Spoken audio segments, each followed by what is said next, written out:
Configuration ही set हुई है सारी। ठीक, आज से थोड़ी कोडिंग शुरू होगी। तो हो गया था बच्चे, पैकेज वगैरह इंस्टॉल हो गए सारे। एक किस किसने करके देख लिया, करना करा। एक कौन है 5 बार कर रहा है प्रोजेक्ट या उससे ज्यादा बार? 3 बार। तो एक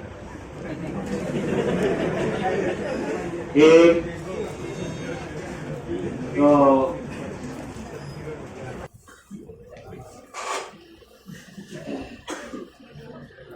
अब हम लोगों ने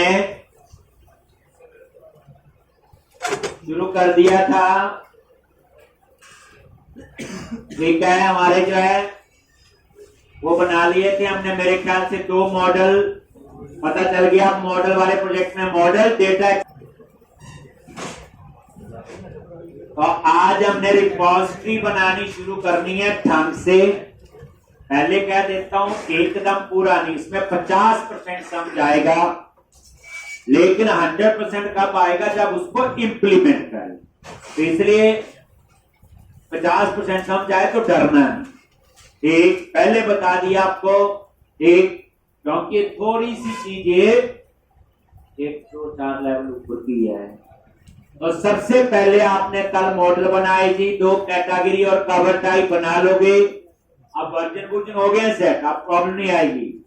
उसके बाद हमने डेटा में जाके ये माइग्रेशन बनी और यहाँ पे ऐड कैटेगरी कवर टाइप का हमने बनाया। अपडेट डाटाबेस किया था, पता ही। अब डेटा वाले प्रोजेक्ट में आ जाओ। पहली बात है, अब मैं शुरू कर रहा हूं रिपॉजिटरी पैटर्न। आपको असली कहानी रीयूजेबिलिटी की यहां से पता चलेगी। हम कहते हैं कि क्लासेस क्यों पढ़ते हैं, तो हमारा आंसर क्या होता, बोलो? रीयूजेबिलिटी के लिए। बट रीयूजेबिलिटी का असल मीनिंग वो नहीं है। अब आप ध्यान से देखोगे, जैसे मान लो आप सेव का कोड लिखते हैं, आइए होता सेव अपडेट लिस्ट। मान लो आपके प्रोजेक्ट में 100 मॉडल है, 100 टेबल है, जैसे 2 बने ऐसे 100 भी होंगे, 500 भी होंगे। तो आपको 100 टाइम सेव का कोड लिखना पड़ेगा। 100 टाइम 500 टेबल होंगे तो 500 टाइम। लेकिन क्या कोई ऐसा तरीका है कि मैं एक बार वो कोड लिखूं 100 बार वो चले, एक बार लिखूं 500 बार वो चल जाए? असल रीयूजेबिलिटी वही। अब होता क्या है, कोई मॉडल ऐसा बनेगा जिसमें 2 कॉलम होंगे, कोई मॉडल ऐसा होगा जिसमें 6 कॉलम होंगे, कोई मॉडल ऐसा होगा जिसमें 15 होंगे टेबल में, मतलब कहने का कॉलम, किसी में 50 कॉलम होंगे। सारे टेबल का स्ट्रक्चर तो अलग अलग हो सकता है। अब उस चीज को आप कैसे मैनेज करोगे? तो अब मैंने आपको सिखानी है इसी के लिए रिपॉजिटरी। अब ये रिपॉजिटरी पैटर्न है। पैटर्न क्या होते हैं? प्रोजेक्ट बनाने का तरीका। जैसे आप देखोगे, आर्किटेक्ट का काम क्या है? घर की ड्राइंग बनानी, बनाता तो नहीं है वो, और उसने एक आर्किटेक्चर बना दिया जी कि पहले ये काम होगा, फिर ये होगा, फिर ये होगा, ऐसे ऐसे इसका डिजाइन बना। इतने काम होता है, उसका काम तो लेबरी करती है। बिल्कुल वही। अब हम एक आर्किटेक्चर बनाने जा रहे हैं, जो ऐसा आर्किटेक्चर होगा, 50 टेबल का प्रोजेक्ट है, चाहे 25 का, 5 चाहे 1000 टेबल का, ये सारा आर्किटेक्चर ये छोटे प्रोजेक्ट में नहीं यूज होगा। आप देखोगे 5-7 दिन तो हमें स्ट्रक्चर बनाने में लग जाए, और कोई छोटा सा प्रोजेक्ट बोले मुझे मंडे डिलीवर करना है, ये उसके लिए यूज नहीं होता। और वैसे ही बता दूं, .NET में छोटे प्रोजेक्ट्स होते भी नहीं।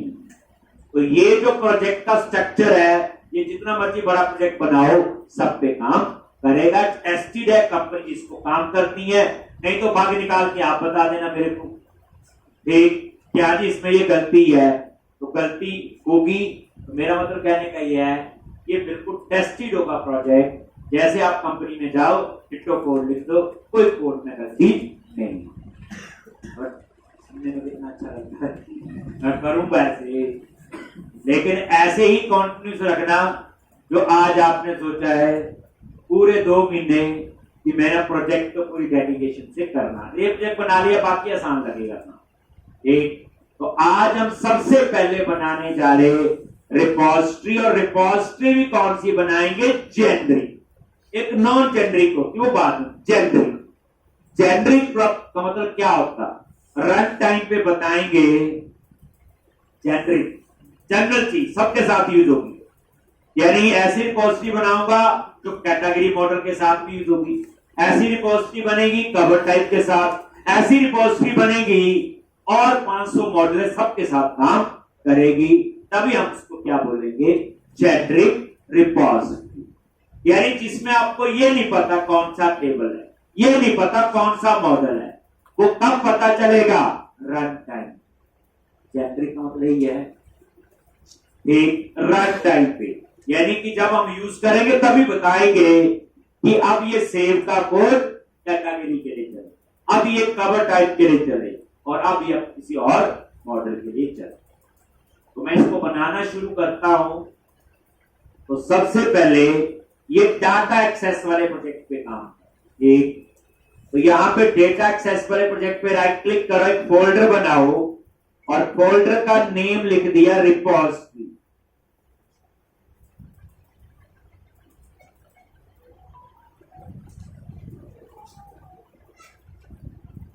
Repository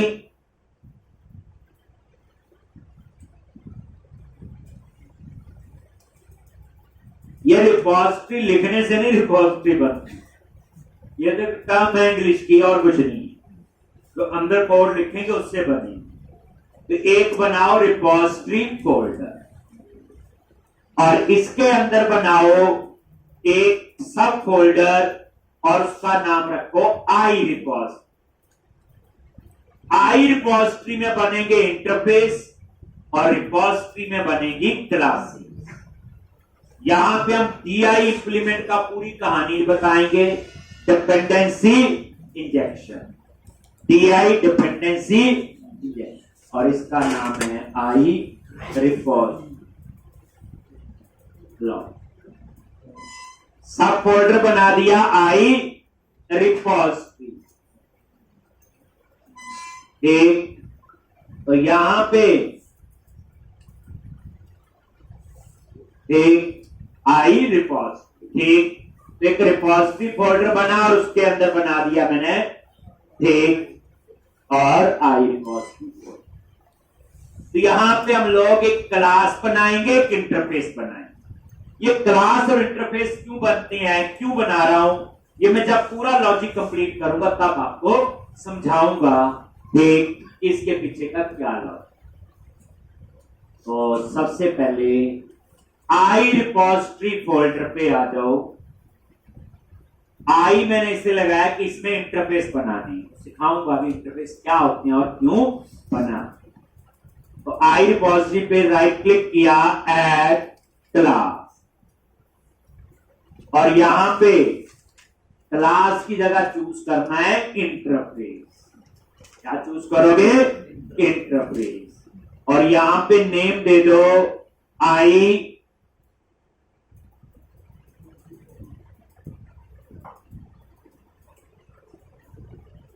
repository.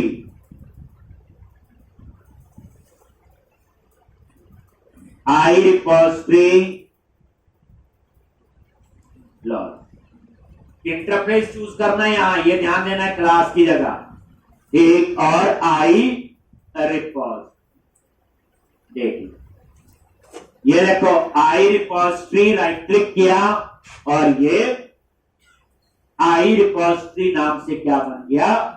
इंटरफेस। ये देखो ये इंटरनल आ रहा है, बताया हुआ इंटरनल और पब्लिक।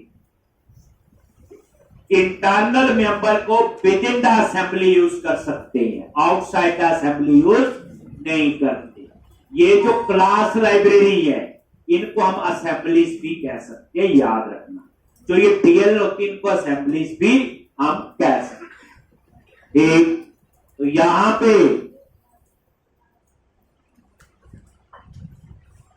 तो इंटरनल बताया हुआ बाय डिफॉल्ट इंटरनल का स्कोप कितना होता है विद इन द असेंबली, यानी मतलब ये जो आई रिपोजिटरी बनाए हुए इंटरफेस इसे आप दूसरे प्रोजेक्ट में यूज नहीं कर सकते, बट हमें तो करना है, इसलिए हम तो इसको क्या करेंगे पब्लिक। बताया हुआ क्लास के एक्सेस मॉडिफायर कितने होते हैं, दो, पब्लिक और इंटरनल। डिफॉल्ट क्या होता है इंटरनल, ये बोल एक, बट हमें इंटरनल से काम नहीं चलेगा क्योंकि इंटरनल मेंबर को with in the assembly use कर सकता हूं, मतलब दूसरे प्रोजेक्ट में यूज नहीं कर सकता। मैंने क्या कर दिया यहां पे, और ये इंटरफेस है। अब इंटरफेस क्या होते हैं, तो पहली बात it is use for declaration. Interface जो है किसके लिए होते हैं, डिक्लेरेशन के लिए।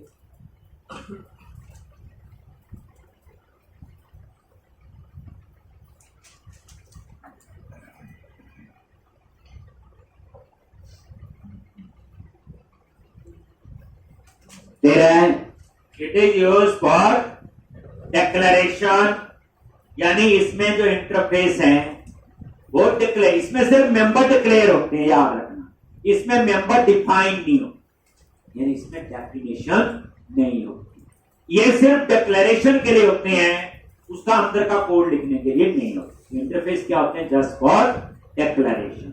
इसमें मेंबर डिक्लेयर करते हैं और जहां जरूरत होती है मेंबर को डिफाइन कर लेते हैं, ठीक। तो इंटरफेस किसके लिए होते हैं, डिक्लेरेशन के लिए। We can implement multiple interface in single class, हम एक क्लास के अंदर मल्टीपल इंटरफेस इंप्लीमेंट कर सकते हैं।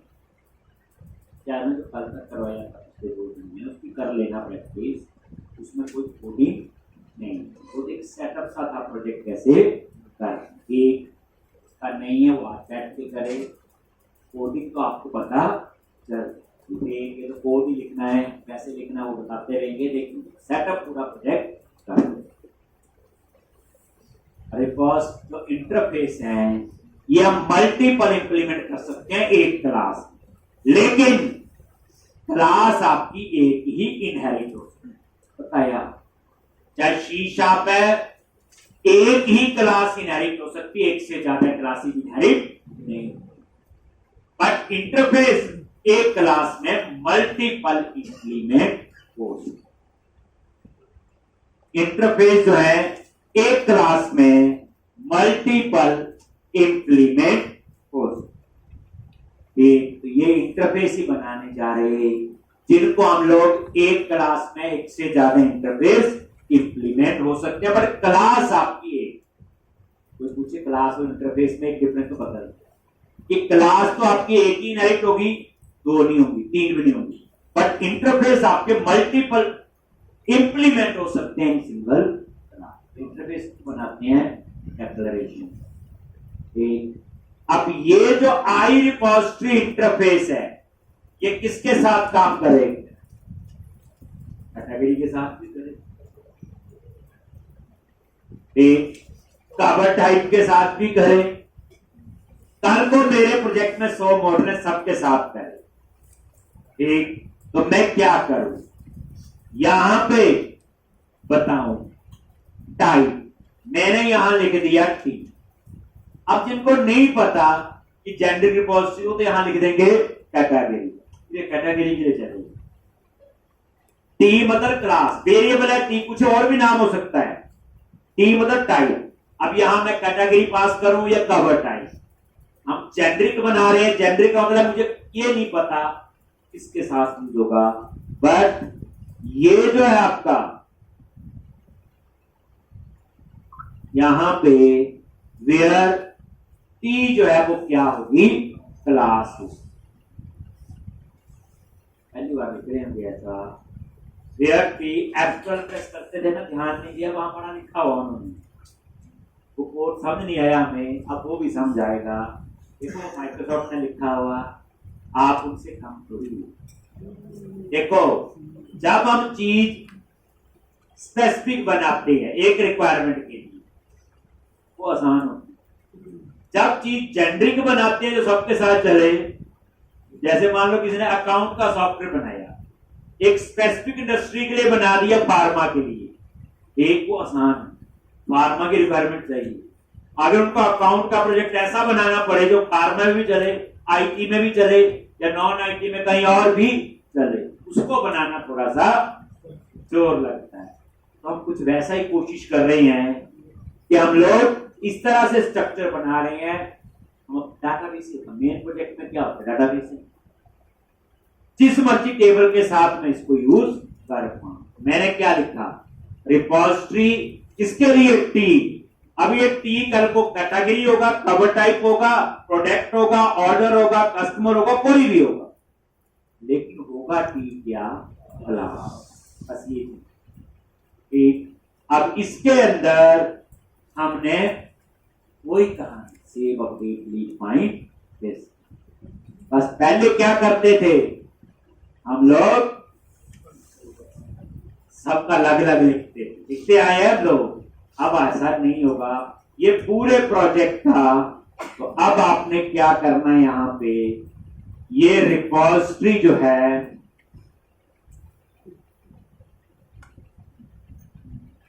एक यहां पे लॉग, तो यहां पे आपने एक मेथड डिक्लेयर करना है। इंटरफेस है वाइड, ये किसका होगा, सेव। ऐड का मतलब क्या हुआ, सेव। बस वाइड लिखा है, रिटर्न कुछ भी नहीं करवाना। नाम दे दिया ऐड, और पास क्या किया, टी एंड, मतलब क्या है, जो टी होगा। अब टी कैटेगरी होगा, लिखते नहीं थे underscore, sorry context dot employees dot add, और ऐड में हम एम्प्लॉय का ऑब्जेक्ट पास करते थे, ये वही तो हुआ। ठीक, तो ये आपका ऐड। अब ये एक मेथड है, पर ये मेथड डिक्लेयर हुआ है क्योंकि ये क्या ऊपर इंटरफेस, इसका अंदर का कोड तो लिखना है अभी। और याद रखना, इंटरफेस के अंदर जो मेंबर हैं उनके आगे हमने कोई एक्सेस स्पेसिफायर नहीं लिखना।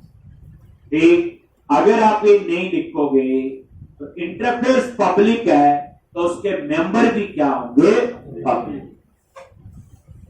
अगर इंटरफेस पब्लिक है तो उसके मेंबर भी क्या होंगे, पब्लिक। ठीक, तो ये आपका हो गया ऐड का। इसी तरह से दूसरा बना लो अपडेट। डिक्लेयर कर रहे हैं हम लोग, ठीक, लेकिन अपडेट किस मॉडल में करेगा नहीं पता, अब बताएंगे रन टाइम, तभी हम इसको बोलेंगे जेनरिक रिपोजिटरी। ये रिपोजिटरी है और ये मेथड है, इनको हम बोलते हैं जेनरिक मेथड। अगर ये मेथड एक ही टेबल के साथ ही तो जेनरिक नहीं हो, फिर नॉन जेनरिक। जेनरिक मतलब रन टाइम, अपडेट। इसी तरह से फिर क्या आएगा, डिलीट नहीं, हमने क्या नाम रखना है इसका, ठीक, और यहां पे एंड, ये डिलीट का ऐड का हो जाएगा, अपडेट का और रिमूव। रिमूव को हम दो तरीके से रिमूव करेंगे। ठीक, इसमें हम पास करेंगे आईडी। ये ओवरलोड हो गया, क्या हो गया, overload. Same name with different parameter. इसकी डाटा टाइप इंटीजर है और इसकी टी। तो इसमें कई बार क्या रिमूव करना है आईडी की, जैसे हम लोग आईडी पास करते थे ना वहां पे, ये वो वाला। और अगर सीधा ही ऑब्जेक्ट पास कर दिया तो उसके अकॉर्डिंग भी रिमूव कर। तो ये ओवरलोडिंग होगी विथ सेम नेम, देख लो, डिफरेंट पैरामीटर। ये मेथड क्या हो रहे हैं, डिक्लेयर हो रहे हैं। याद रखना क्या हो रहे हैं, ये डिक्लेयर। बात वही है, डाटाबेस में वही होगा, save update lead find this, वो ना सोचो कुछ और होगा। अब उसके बाद क्या आएगा, ये हो गया आपका रिमूव का, ठीक। और एक होगा मल्टीपल रिकॉर्ड इकट्ठे रिमूव करने हो, तो यहां पे रिमूव रिंग, और यहां पे आई इनम्बरेबल और ये टी पास कर, ये रिमूव रेंज। ठीक, तो यहां पे लिख दिया रिमूव रेंज। तो इसका मतलब क्या हुआ, एक से ज्यादा रिकॉर्ड। अभी मैंने पास क्या किया, कलेक्शन, लेकिन ये नहीं पता किसकी, टी, ये नहीं पता टी क्या है। टी कैटेगरी हो सकता है, कवर टाइप या कोई और भी हो सकता है, तभी तो ये कंसीडर होगा जेनरिक मैथ। अब उसके बाद डिस्प्ले का, ये तो हो गया सेव, अपडेट और डिलीट। हमें जरूरत पड़ेगी ना प्रोजेक्ट में मल्टीपल रिकॉर्ड करते डिलीट करने हैं, तो रिमूव रेंज कर लेंगे। कई बार होगा आईडी बेस रिमूव करना, तो इसको कर लेंगे। कई बार सीधा टेबल का ऑब्जेक्ट होगा, इसको कर लेंगे। और ऐड और अपडेट करना है। अब उसके बाद आपने क्या करना है, यहां पे ये फाइंड। अब फाइंड में देखो रिटर्न क्या किया, एक ये कैट, और यहां वॉइड रिटर्न किया टी। जैसे हम लोग लिखते नहीं फाइंड, याद करो, context dot employ dot find, find में क्या पास करते हो, आईडी, और वो क्या रिटर्न करता है, उस आईडी को प्राइमरी की से फाइंड करके रिटर्न करेगा जैसा वो मॉडल होगा। क्या होगा, कैटेगरी हो सकता है, क्या होगा, कवर टाइप हो सकता है, ये टी हो। फाइंड में ये context dot employ dot find, bracket में आईडी पास करते हैं, तो वो क्या करता, जो आईडी पास किया उसको फाइंड करता है प्राइमरी की में और उसका डाटा रिटर्न करता है। तो ये रिटर्न क्या होगा, क्योंकि अगर कैटेगरी है तो कैटेगरी रिटर्न करेगा, कवर टाइप है तो कवर टाइप कोई और होगा। यानी अगर आपने यहां एक कोई ऐसी चीज लिख दी इसी मॉडल के साथ यूज होगा, फिर वो जेनरिक नहीं रहेगा, तो नॉन जेनरिक और सिंपल टेबल स्पेसिफिक हम जो हम पहले कर। तो ये हो गया फाइंड का। उसके बाद आपने गेट ऑल, किसका बनाना है, डिस्प्ले का। ठीक, गेट ऑल। अब गेट ऑल में क्या रिटर्न करेगा, आई इनम्बरेबल, यही आएगा ना। ये बच्चे मेथड क्लियर हो रहे हैं, याद रखना है, डिफाइन कोड का लिखना है अभी यार। ये गेट ऑल। अब हम लोग डिस्प्ले में क्या लिखते थे, हमेशा dot to list, at context dot employ dot to list, इतना ही पता था। लेकिन हमें यहां जरूरत होगी मल्टीपल टेबल की। ज्वाइन करके डॉट इंक्लूड लिखते थे, याद करो, उस चीज का भी ध्यान रखना है। और कई बार टू लिस्ट के अलावा भी चाहिए होगा, जैसे आपको बोला जाए किस डिपार्टमेंट के सारे एम्प्लॉय चाहिए, तो डिस्प्ले का कोड, लेकिन फिल्टर कंडीशन क्या होगी, select star from employ with department number 10। अब है तो वो डिस्प्ले का कोड ही, फिर 10 डिपार्टमेंट में 15 एम्प्लॉय है तो 15 का डाटा आएगा। तो मेरा मतलब कहने का, हमें फिल्टर कंडीशन भी अपने हिसाब से चेंज करनी होगी। जब मल्टीपल रिकॉर्ड आएंगे, बंदा बोलेगा सॉर्टिंग भी करो, कुछ ऑर्डर बाय सॉर्टिंग। तो हमें 3 चीजों का ध्यान रखना पड़ेगा, जो कभी कोई चीज जरूरत होगी, कभी किसी चीज की जरूरत नहीं होगी। तो सबसे पहले गेट ऑफ, तो सबसे पहले एक पैरामीटर लेंगे फिल्टर के लिए। तो यहां पे आप लोग क्या पास करोगे, एक यहां पे ये टी ले लिया, और यहां पे बूलियन टाइप का,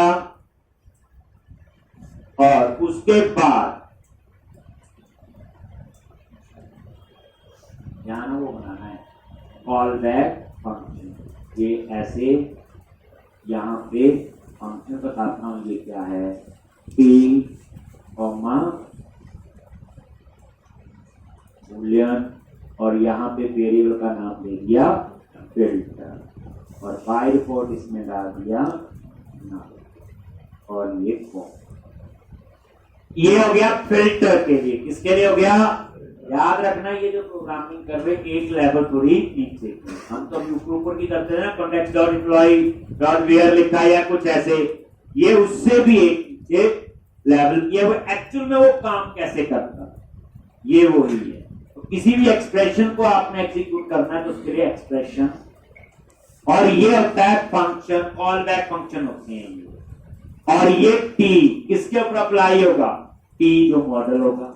और यहां पे फिल्टर में वो क्वेरी लिख देंगे हम लोग, वही एक किस्म से सिंपल सीक्वल की language select star from this where department number that is filter. अगर आप चाहते हो नहीं हमें तो सारे चाहिए टू लिस्ट, तो हम ये कंडीशन पास ही नहीं करेंगे।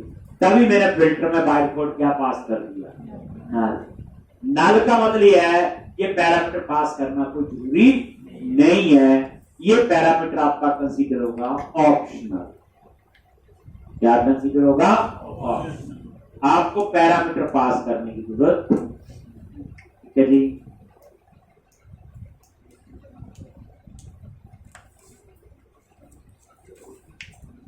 नल का मतलब ऑप्शनल, मतलब नहीं पास करोगे तो बाय डिफॉल्ट नल। तो ये तो हो गया फिल्टर कंडीशन। जैसे आप चाहते हैं जी दो डेट्स के बीच का डाटा है, select down table where date of birth between this and this.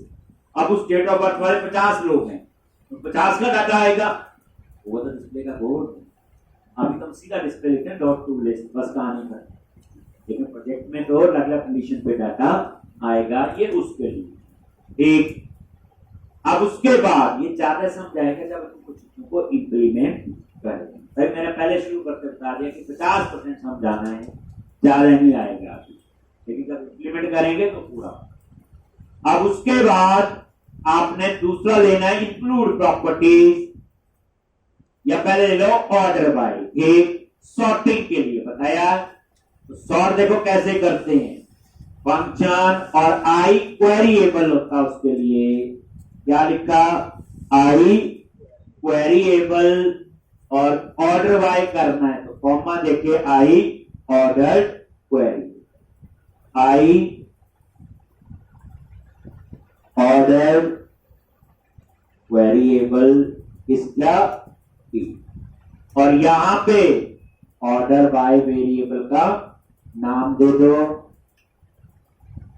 Order by, और बाय डिफॉल्ट इसमें भी डाल दो नल का। ये फायदा होगा अगर नहीं सॉर्ट करना है तो ना पास, ये होता है सॉर्टिंग के लिए। और यहां पे कौन सा, ये आई वाले जो होते हैं इंटरफेस होते हैं, क्या होते हैं?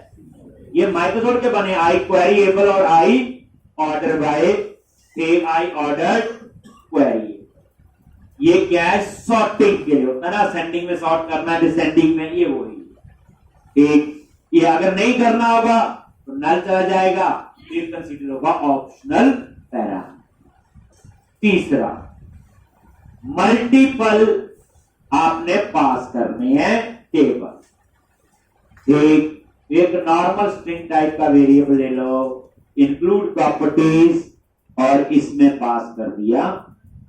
इसमें हम पास करेंगे जैसे दो टेबल से डाटा आ रहा है तो डबल पोस्ट में दो टेबल के नाम।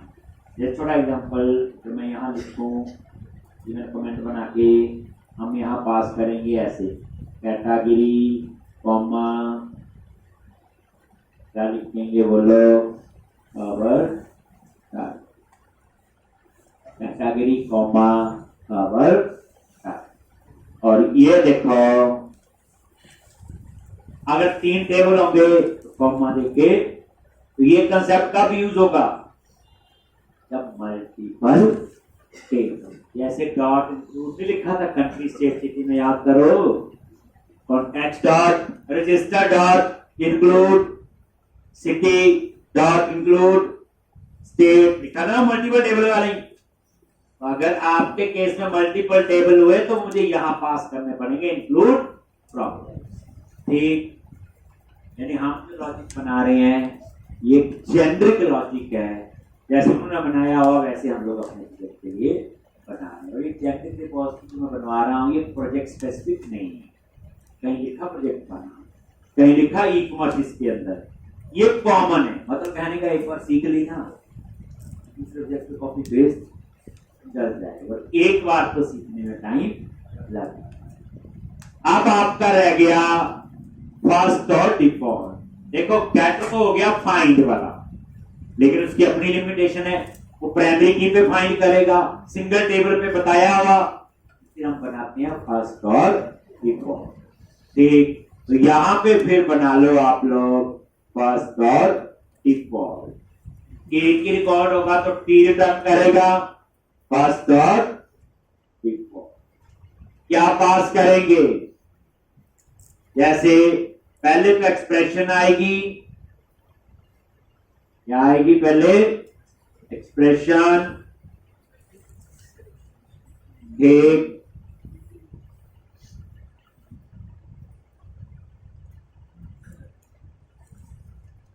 ये लगी, और यहां पे टी, और वही फिल्टर, और बाय रिपोर्ट इसमें डाल दिया ना। ये ऐसे होगा ना, नॉन प्राइमरी की पे फाइंड करना। हम तो लिखेंगे सिलेक्ट स्टार फ्रॉम टेबल में where email is good this, होगा एक ही रिकॉर्ड, तभी हमने फर्स्ट और डिफॉल्ट इसका नाम रखा है, तभी इसके आगे आई नंबरेबल नहीं। अब इसी तरह से ऑर्डर बाय इसमें नहीं होगा, नहीं होगा ना ऑर्डर बाय। और जब एक ही रिकॉर्ड आएगा उसको क्या ऑर्डर बाय करोगे, एक, इसलिए यहां ऑर्डर बाय की जरूरत नहीं।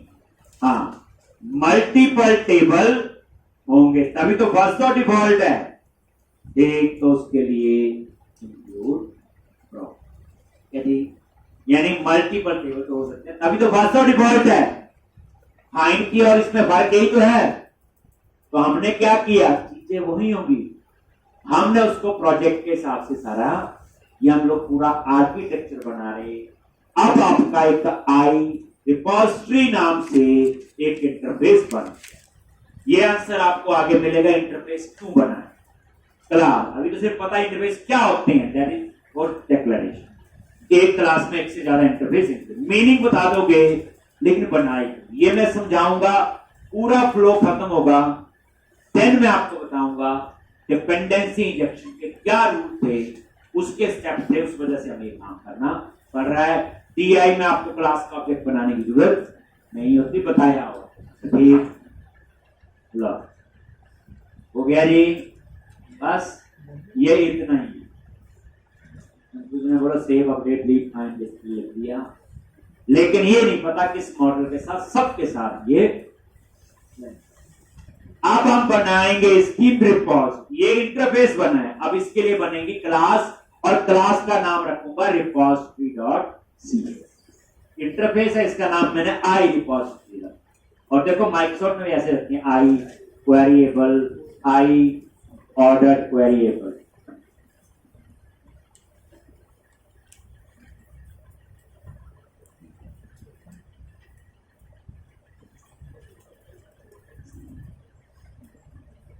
एक, अब यहां पे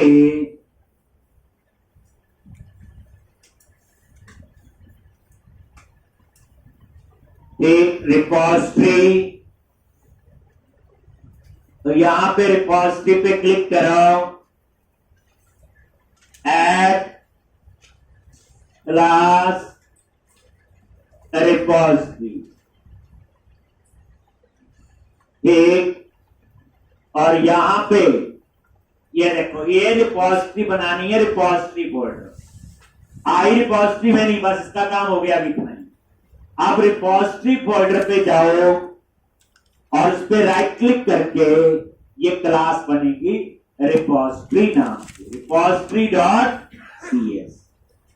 ये क्लास है, ये इंटरफेस नहीं, ये देखो, यानी रिपोजिटरी डॉट, और यहां पे पब्लिक क्लास और रिकॉर्ड।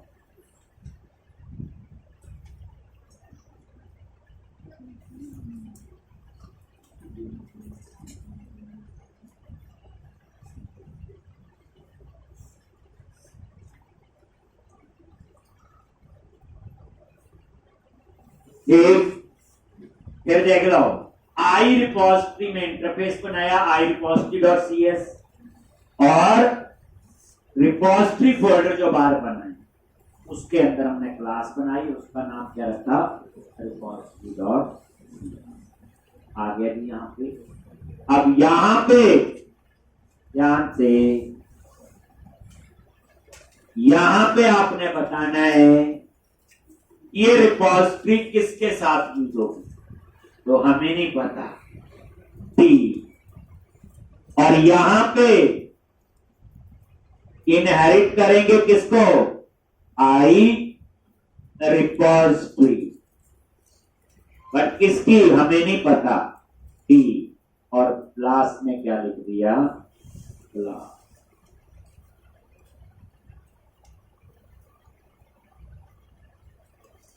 ये देखो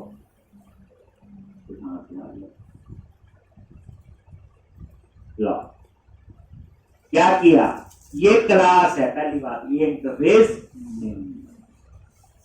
यहां पे ये इंटरफेस इंप्लीमेंट करेंगे, तो आई रिपोजिटरी क्या आपका इंटरफेस, जिसके अंदर वो 5-7 मेथड डिक्लेयर किए, अब उनको यहां डिफाइन करेंगे, उनके अंदर का कोड यहां पे लिखेंगे, ठीक।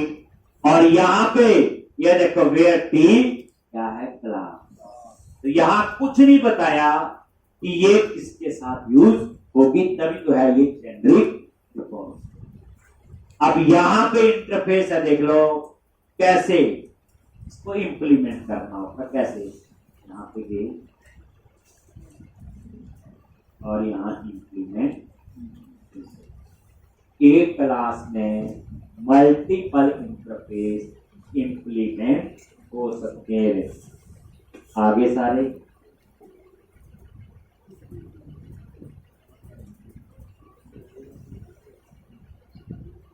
एक ये देखो, ये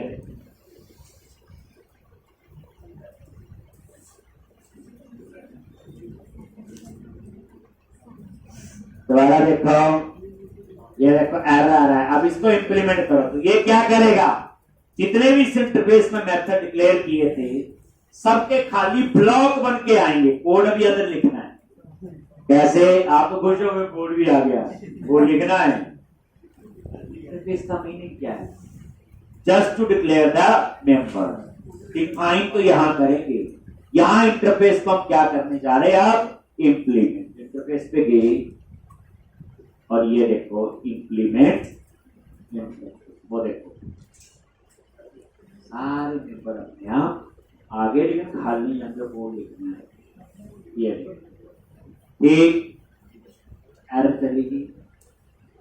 एक चीज याद रखना कि एक क्लास है और इसमें इंटरफेस इंप्लीमेंट, और एक से ज्यादा इंटरफेस इंप्लीमेंट हो सकते हैं, लिखवाया। क्वेश्चन ये पूछा जाता है, मान लो एक क्लास है, वहां क्लास भी इनहेरिट होगी, और क्लास तो एक ही हो सकती, दो तो कभी नहीं होगी, और इंटरफेस भी इंप्लीमेंट होंगे, तो याद रखना हमेशा पहले क्लास को, जैसे मान लो क्लास का नाम है ए, फिर उसके बाद इंटरफेस, क्योंकि क्लास एक ही इनहेरिट हो सकती, बट इंटरफेस जो है वो मल्टीपल, दैट्स व्हाई कभी ऐसा नहीं होगा पहले इंटरफेस फिर क्लास, सिंटैक्स सेम है, क्लास है चाहे, इसलिए कभी पूछे याद रखना कि पहले क्लास इनहेरिट करो फिर इंटरफेस में, इंटरफेस तो मल्टीपल हो गया जी। अब आपने क्या करना है आगे, अब थोड़ा बहुत डाटाबेस का काम जाम होगा, सेव अपडेट चलेगा, अब ये आपका, अब यहां पे हमने सबसे पहले एप्लीकेशन डीबी कॉन्टेक्स्ट टाइप का एक वेरिएबल लोगे, कुछ कहानी तो पुरानी, प्राइवेट रीड ओनली, क्या लिखोगे, एप्लीकेशन डीबी कॉन्टेक्स्ट, ये एक वेरिएबल आपने ले लिया, एक पता ही है एप्लीकेशन डीबी कॉन्टेक्स्ट की कहानी, ग्लोबल वेरिएबल है, हम अंडरस्कोर लगाते हैं, एक, उसके बाद दूसरा वेरिएबल आपने लेना है एक डीबी सेट, और इसको मैंने जान के अंदर ही यूज करना है तो मैंने क्या ले लिया, इंटरनल, सीखने के लिए। और यहां पे डीबी सेट किसका, टी, और इस टाइप का आपने आगे वेरिएबल ले लिया डीबी सेट। ये वही डीबी सेट जो हम वहां लिखते थे, एप्लीकेशन डीबी कॉन्टेक्स्ट। अब यहां पे इसका कंस्ट्रक्टर बनाओ, क्या बनाओ, CQRR। अब कंस्ट्रक्टर में पास करो क्या, एप्लीकेशन डीबी कॉन्टेक्स्ट, और यहां पे और ये ऑलरेडी आपका दिया इंप्लीमेंट है, और यहां पे डीबी सेट को इनिशियलाइज करो, इसमें क्या है, ठीक, तो यहां पे डीबी सेट, और यहां आएगा underscore context dot set, underscore context dot set S, ठीक। तो इस तरह से ये देखो, अब मैंने क्या किया, ये जो डीबी सेट वेरिएबल है, ठीक, इसके अंदर वो कॉन्टेक्स्ट मैंने सेट कर दी, लिख देना कॉन्टेक्स्ट डॉट सेट टी। अब टी क्या है, कैटेगरी, तो कैटेगरी के लिए चलेगा, टी कवर टाइप, तो कवर टाइप के लिए, कल को कोई और मॉडल होगा तो अब ये कैसे काम करेगा धीरे धीरे, जैसे ये ऐड का कोड लो, यहां लिखोगे डीबी सेट डॉट ऐड, हो गया, ये सेव। मैंने क्या किया, हम कह लिखते कॉन्टेक्स्ट डॉट मॉडल का नाम डॉट, तो मॉडल बताइए जेनरिक है, तो मैंने क्या किया, डीबी सेट एक वेरिएबल लिया और यहां पे मैंने सेट कर दिया ना मॉडल जो भी होगा। अब इसमें टी में क्या आएगा, कैटेगरी होगा, कभी कवर टाइप होगा, कभी प्रोडक्ट होगा, कभी और होगा कोई, और उसके बाद ये डीबी सेट डॉट ऐड, मुझे पूरा लिखने की जरूरत नहीं पड़ेगी, context dot employ dot add, context dot student हम लिखते हैं, ठीक, क्योंकि मैंने यहीं पे वो लाइन लिखी ना, कॉन्टेक्स्ट वाली, ठीक। तो ये कोड हो गया आपका किसका, से, एक पहले छोटे छोटे लिख लेंगे फिर बड़े पे आएंगे, जहां थोड़ा ज्यादा काम ना, माइंड में आ जाओ, पहले लिख लिया। अब तक यहाँ पे आप कुछ नहीं लिख रहे थे, कौन सा मॉडल क्या है, ये जनरल, और आप नोटिस करो आपके प्रोजेक्ट में 1000 टेबल होंगे, ये 1000 के लिए, अभी हम इसको कह रहे हैं जेनरिक, और बच्चे ये काम हो गया ना, आगे प्रोजेक्ट इजी हो जाएगा काम करना, ये फायदा होता है आर्किटेक्चर फॉलो करने। अब इस प्रोजेक्ट में हम मर्जी का कुछ नहीं करेंगे, हम एक आर्किटेक्चर फॉलो करेंगे, ये सॉलिड आर्किटेक्चर का ही पार्ट, वरना उसमें रीयूजेबिलिटी भी है, ये वही है, ठीक। अब उसके बाद आ जाओ, हम पहले फाइंड, तो फाइंड में क्या लिखोगे, return dB set dot find, और क्या पास कर दिया, आईडी एंड विथ, रिटर्न कर रहे हैं टी, है देखो,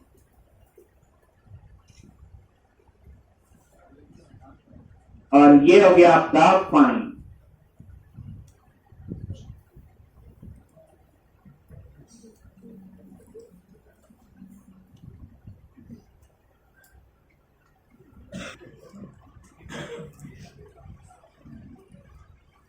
अब आ जाओ पहले रिमूव, क्या लिखोगे, dB set dot remove logic,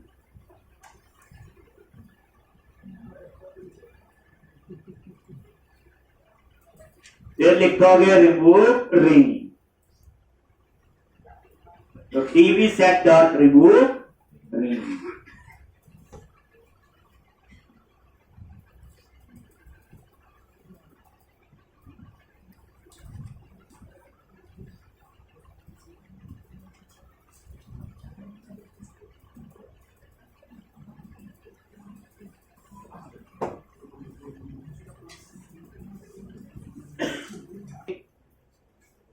ये रिमूव आ जाओ पहले। ये क्या करना है यहां पे पहले फाइंड करना है और फिर रिमूव करना है। क्या लिखेंगे? टीबी सेट डॉट रिमूव और क्या लिखेंगे?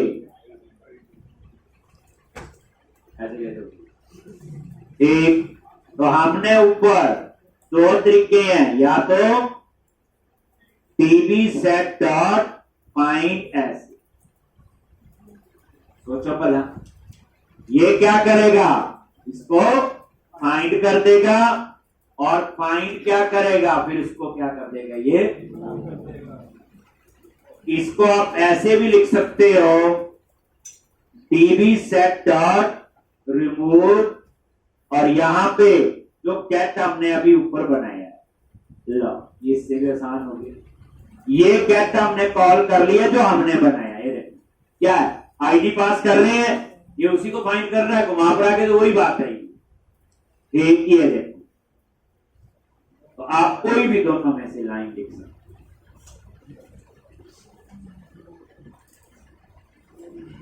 और उसके बाद रिमूव रेंज क्या लिखोगे? TB set dot remove range और वैल्यू। एक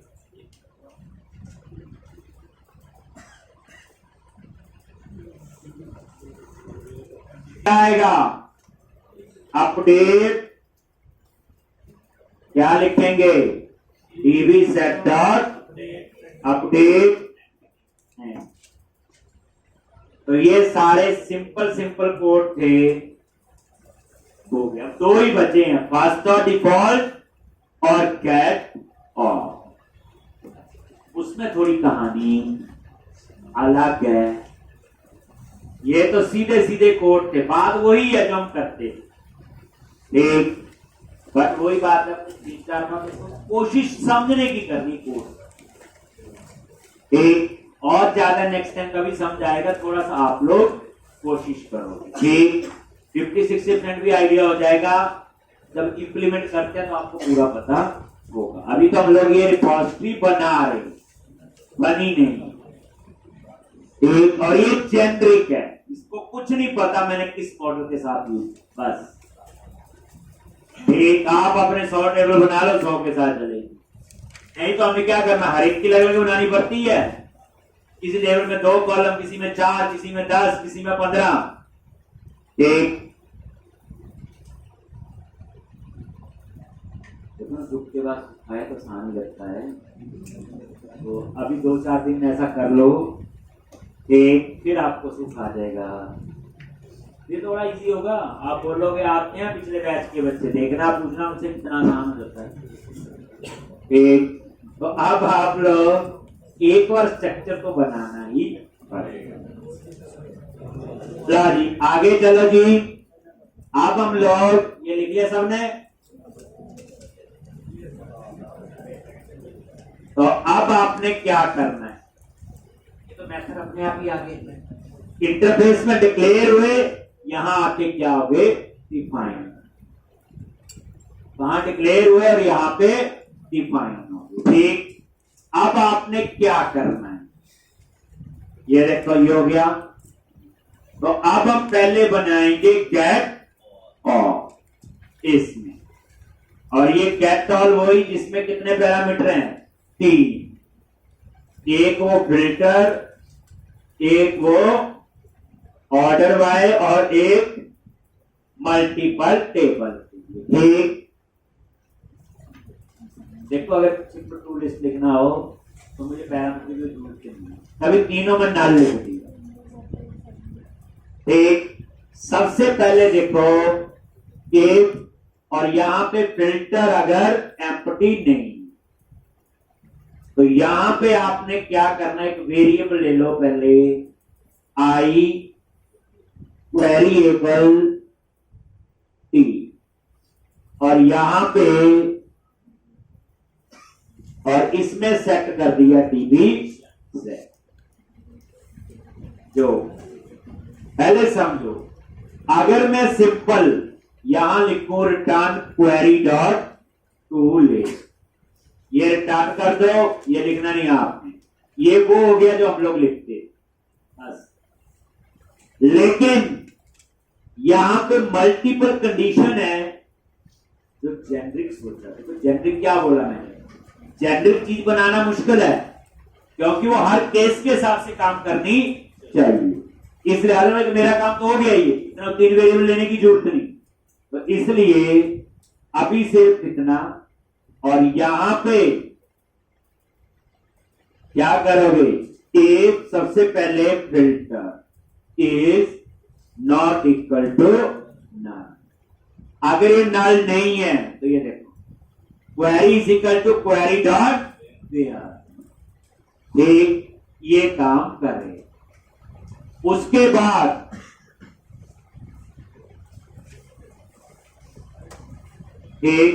बाद यहां पे दूसरी कंडीशन है आपकी, पहले हम ये इंक्लूड प्रॉपर्टीज यूज करें मल्टीपल टेबल के लिए, और यहां पे लगाएंगे लूप। देखो इंक्लूड प्रॉपर्टी, एक केस हो गया, ठीक यहां पे क्या करोगे, मल्टीपल टेबल होंगे ना, मान लो एक होगा कैटेगरी और एक होगा कवर टाइप, ऐसे कॉम्बिनेशन। अब जरूर थोड़ा 2 होंगे, 4 टेबल भी हो सकते, 6 भी हो सकते, जैसे रजिस्टर वाले में तो 4 टेबल यूज हुए थे, कंट्री स्टेट सिटी रजिस्टर। तो अब यहां पे मुझे इंक्लूड प्रॉपर्टीज को स्प्लिट करके मुझे एक एरे बनाना है। देख कितने टेबल है, मे भी 2, मे भी 1 हो, मे भी 4 हो, मे भी 10, ठीक। फिर उनको में से एक एक टेबल मैंने उठाना है और काम वही करना ही, देखते ना डॉट इंक्लूड, वही काम हम लोग यहाँ पे एक आज इतना ही करवाऊंगा, गड़बड़ी हो जाएगी, कल आप आगे आओगे तो इसमें हम लोग हल करेंगे। तो ये प्रैक्टिस करके आओगे, ज्यादा क्यों नहीं समझ आ रहा है वो थोड़ा सा आप 1-2 दिन के बाद आपको पूरा